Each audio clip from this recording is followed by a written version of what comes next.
I want to give a couple examples on this just to add another layer of context to it. One, Charlie Tremendous Jones is a phenomenal sort of a self-help guru, and when he talks about, it's what he said, the people that you associate with and the books you read determine where you're going to go, basically. Yep. I can say this specifically since knowing Arthur. One time I was getting sued, and I think I've shared this on other Thrive episodes, but we had a guy who cut his toe off. And I remember being like, first off, you go through that sad phase where you're like, oh, it's so sad. Then when he starts suing you, you start going through that like, oh, I hope your toe heals, but you get kind of frustrated. Then you move into that like, you're just bitter, and then you just all these different emotional states you deal with as a business owner, because I'm dealing with this.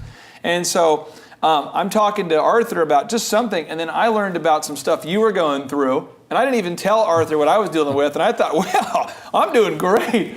So I think that sometimes that does help to hang around other business owners and to see how they handle adversities. Right. And then the book thing, I know what you're talking about, and I have found in my life, if I can turn my drive time into motivational time, like I can turn my car into a mobile library of self-help. Absolutely. That helps me too when I'm busy. Reading books, I mean, these are all things you can do, but it's so important why is it so important for you as the manager to always be motivated when it comes to like managing your staff? Well, for one is that you're going to set the tone for what goes on. For me, I'm going to set the tone for what's going on in my restaurant.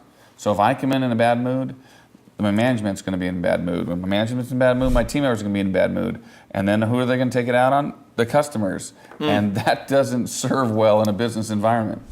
Now, how much training time does your team, how much training time do you have to pour into every employee at Chick-fil-A in order to get everyone to perform at that level where your customers are always going to be wowed and it hits that Chick-fil-A standard? Because Chick-fil-A is known for excellence. Right. So I guess my question is, how much time do you have to spend on each employee to get them to perform at that Chick-fil-A standard? Well, before they even start having contact with the customer on their own, we've trained them for about 16 hours. 16 hours. This is Chick-fil-A. We're talking about serving chicken.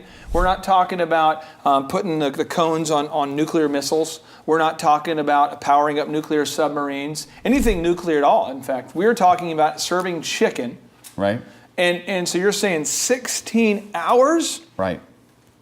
That's huge. Yeah. And if you're watching this right now, I want to ask that question. How many hours does your staff get trained before they see customers or before they're expected to perform? That's 16 hours at Chick-fil-A. Yeah. Do you know anybody else who trains that much with their staff before they see customers? It's funny because some of the high-end companies, when you start thinking about companies that do things right, the Quick Trips, the Disneys, the Starbucks, others, they generally have a pretty in-depth training program as well. That's huge. I just want to make sure you're understanding this. Southwest Airlines, JetBlue, Quick Trip, Disney World, Chick-fil-A, they're all training their staff for hours and hours and hours before they ever see a customer. That's huge. Now, I know you see poorly trained employees as you kind of live your life and you go around to different businesses. We all go to the same big box retail stores. We all buy groceries. We all have to pump gas. When you see these companies that have these poorly trained employees, what goes through your mind?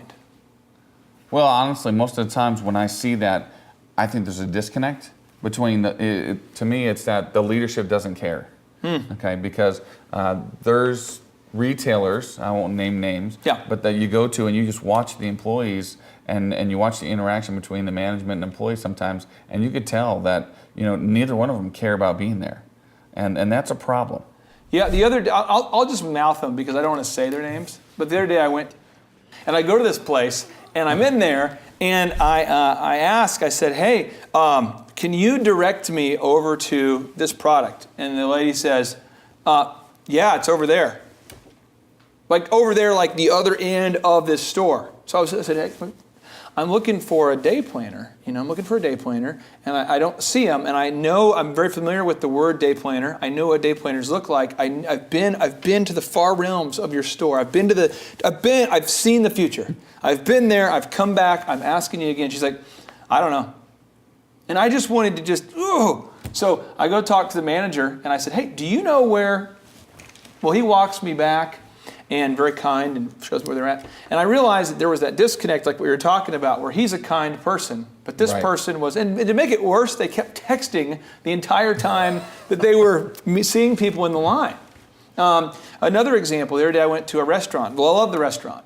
And everyone waited in line for at least 10 minutes before they were greeted by anybody. They were busy, and you could tell there's a newer person working the front line there. And I just think it's so important in business that we all need to spend that time training our staff before they see customers.